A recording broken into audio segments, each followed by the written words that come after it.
call me Mystic Mike because I predict these things. Luis Gurule takes on Alden Coria this Saturday at UFC Fight Night Houston, Texas. And I was really high on Gurule going into his UFC debut against Ode Osborne. He was undefeated, headed into his fight on Dana White's Contender Series against Nick Piccinini. He took that fight on like 4 days' notice. I think he had like a really bad weight cut and was able to handle the grappling and the wrestling ability of Nick Piccinini, land the more damaging strikes, and win the fight by split decision to get a contract. And heading into the Ode Osborne fight, I thought that he's going to be able to leverage his high-level wrestling to take advantage of the glaring hole in Ode Osborne's game, which is the takedown defense and the grappling. And had success the first round, got a takedown. The second round, just kind of flat-footed in front of him and got sparked out and put out. And then in his fight against Jesus Aguilar, I picked him again in that fight to get it done. And Jesus Aguilar just had a great game plan, came out throwing hammers from the get-go, slamming leg kicks, won the first round. The second round was close. You could probably give it to Gurule, but then Gurule gets dropped with like a jab, right uppercut in the third round to lose the third round and to get his second consecutive loss in the UFC. So very disappointed in what I've seen from Gurule as of late in the UFC, and I contrast that with Alden Coria, who recently had his UFC debut on short notice against Alessandro Costa. Won that fight in the third round by TKO. Costa, I think he was down 2 rounds in my opinion, then he like hurt his foot or something, kind of just covered up in the third round and got TKO'd. But Alessandro Costa, he's supposed to be taking on Edgar Shirez, instead took on Alden Coria, who I wasn't very sure of, honestly. He was 10-3 heading into that fight, had 3 losses on the regional scene, 2 by decision, 1 by submission. I know that he came from 4 Ounce Fight Club with Joshua Van, but I just hadn't seen anything that I thought would allow him to beat somebody as well-rounded and as versatile as Alessandro Costa. But he showed out in that fight, had really good stand-up, and had a really good showing of himself. And I feel like he might have an even better or as good performance heading into this one with a full camp against Luis Gurule, who doesn't have a lot of momentum at the moment. But Luis Gurule, 33, 5'5", 64-inch reach, 10-2 now. Obviously, he was a collegiate wrestler.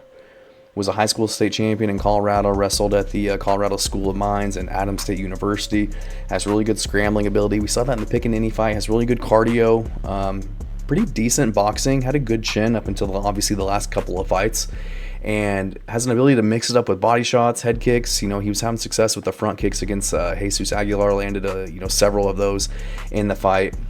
Good feints for the most part, able to kind of threaten and feint the takedowns, which kind of opens up his overhand rights, and had decent head movement for the most part. I feel like that's kind of dissipated over the last couple fights, where he's there to be hit at times, and usually puts decent amount of volume out there. Can be relentless at times, hard to outmatch or outpace the guy, so to speak, even with the grappling involved.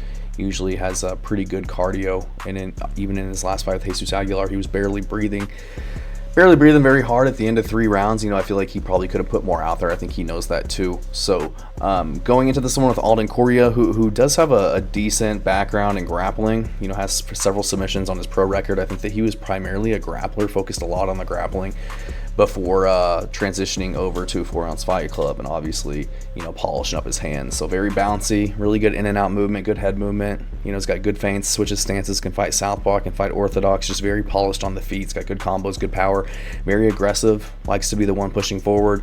Knocked out the Fury flyweight champ Paris Moran, and was overturned because he popped for marijuana, which is crazy. It's 2025. And then beat a 4-7 guy. That was another reason. He beat a 4-7 guy in the second round in order to get a shot in the UFC. So I didn't think he'd fought the best competition, obviously losing to some of those guys too.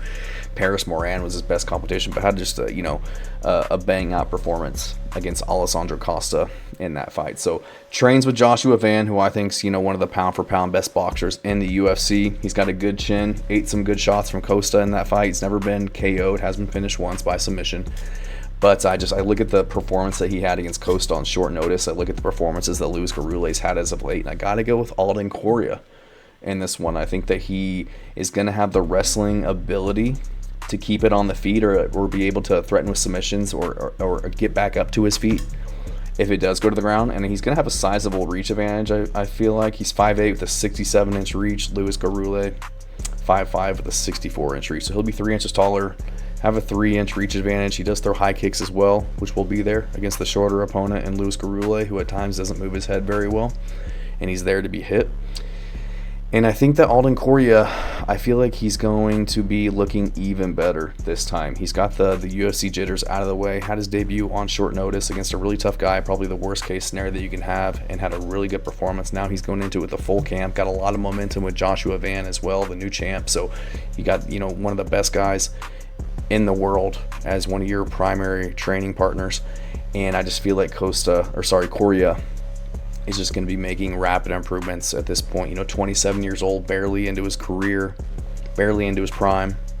And I feel like he showed some decent grappling against Costa, who's a high-level grappler. I think he got a takedown at one point, was able to survive some submissions, scramble out of some bad positions, and just be landing the better strikes, landing the more damaging strikes, and eventually got the TKO. So I'm going to go with Alden Coria. I can see Luis Gurule, if he comes in prime form and what I expected to see from him, coming in, mixing in his grappling with his heavy hands, using his cardio, using his forward pressure, and not allowing Coria to really settle his feet and, you know, dig his toes into the mat and throw just for fear of the takedowns. But haven't really seen that. You know, even Jesus Aguilar, he was doing a good job of defending takedowns as the fight progressed, was beating up his calf. I haven't seen a lot of low kicks from Alden Coria, but he's got to know that those are there. Looking at this last fight with Aguilar, where he was just beating up the lead leg of Gurule, he wasn't checking him. He should have kept going to the well as the fight progressed, but he wasn't. And Gurule's chin is suspect. You know, Alden Coria, he's got power, he's got good combinations, he's got good timing. I could see him finding the chin of Luis Gurule, who did get sparked out by Ode Osborne, got hurt with a jab, you know, from Jesus Aguilar. So I feel like somebody like Alden Coria, who's going to be bigger, going to have the reach advantage. He's got really good movement, really good timing. His boxing, his hands are only going to be getting better working with Joshua Van. So I could see him getting the knockout over Luis Gurule in this one. So I'm going to go with an Alden Coria knockout. If he doesn't get the knockout, you know, round 2 or round 3, I can see him winning a decision. But I've got to see a better performance from Luis Gurule before I pick him to win a fight. Again, he had some good performances prior to the UFC in Fury, which is a good organization, but I mean, it's against like 11-10. You know, 9-3 is good, 12-4, but 7-2, 7-3. A lot of his finishes were against guys with not the best records earlier on in his career. And I look at Alden Coria, his entire career has been in LFA and Fury, which are both really good organizations. So I'm going to go with Alden Coria. I think he can get this one done by knockout, round 2 or round 3. But if he can't get that, I think he'll get a decision. But I'm going to go with knockout by Alden Coria. Thanks.